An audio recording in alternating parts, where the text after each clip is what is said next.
The number one driver of long-term organizational success is the team leader. My name is Chance. I'm a management consultant with Big Skyway Leadership College, and I want to talk to you a little bit about our upcoming Advanced Holistic Leadership Certificate program.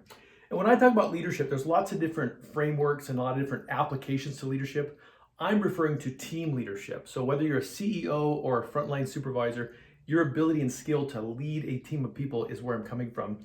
And my definition for that is your ability to influence and mobilize others to accomplish common objectives. That means, can we get the work done? Can we get the crop in the ground and harvest that crop so we have food for the fall? So it's a production component.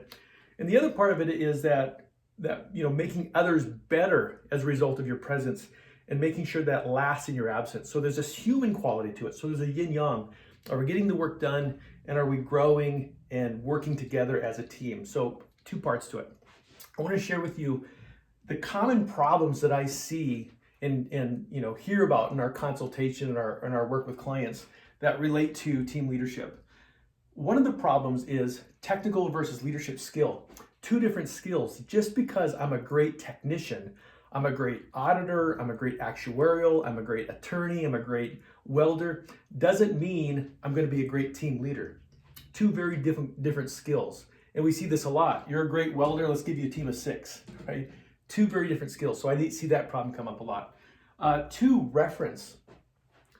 A lot of us refer our leadership practice based on people we've worked for in the past, right? Our coaches, our parents, our business leaders, but they aren't always very skilled at it either. And so I'm referring and using them as my framework for what good leadership looks like. And a lot of times they're not great at it. So that doesn't help. Another problem is, education. When I went to university, I learned some theoretical framework, but I really didn't learn the skills of leading.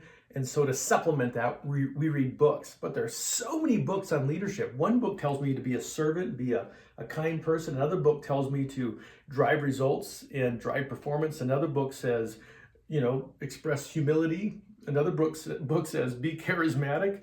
It just gets confusing. There's so much content out there. It doesn't integrate well, and it kind of leaves me confused. Another problem with why we don't have more effective team leadership is shifting workplace expectations. A lot's changed. It's not 1950 anymore. At about the turn of the century, we're starting to see people say, it's not just about pay anymore. It's also about what's my cause? What's the purpose of working here? It's not just about satisfaction. It's also about how do I grow in this place? It's not just about once a year annual reviews. It's about ongoing conversations. It's not just about my job. It's about my life. And so we just don't understand these shifting workplace expectations. Another problem with why we're not very effective at team leadership is no one's been reading the research. There's a lot of really good, clean research out there that shows us the path. We just aren't aware of it and we don't know how to apply it. And this is the big one for me. This is probably the largest factor in why we struggle with team leaders is unidimensionality, right? So this gets into our personality, our paradigms, our neural architecture. If I have a tendency and a preference for supportiveness and collaboration and humility, that's great. But if I get stuck in my comfort zone, I'm probably not very skilled or I'm not comfortable showing command, driving results, finding problems. And so when we're stuck in our comfort zone, we're only seeing part of the problem, part of the situation. We don't have all the tools. So we need to get out of being unidimensional. We have to have a broader, more holistic framework. So our solution really is holistic leadership. So let me read real quick what we mean by holistic leadership. It's an approach that emphasizes and integrates the many aspects of the organization and individual. Instead of compartmentalizing, it recognizes and honors system complexities. We live in a constant position of relation and context. Every choice or action has influence on another part of the system. It's impossible to absolutely separate from the whole.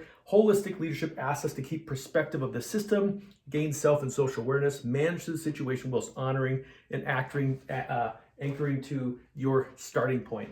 So really what we're doing here is we're teaching folks how to develop more awareness of what does the fullness of team leadership look like. And then we're making choices. Once I'm aware of what that situation's asking for, I have a choice, right? What does this situation ask of me? What does this person ask of me? I have options there I need to choose from because there's lots of options. And then the tools, this is where we drive it home. Once we start to identify what the situation needs or what the person needs or what I need, we start looking at little one-page tools, and I'll talk about this in another video.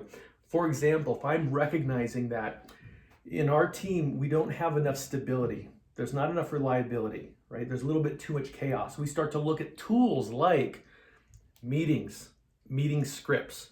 We start to look at change management, right? We have too many things going on. We keep changing things. We need to clarify that so it's super clear for everybody.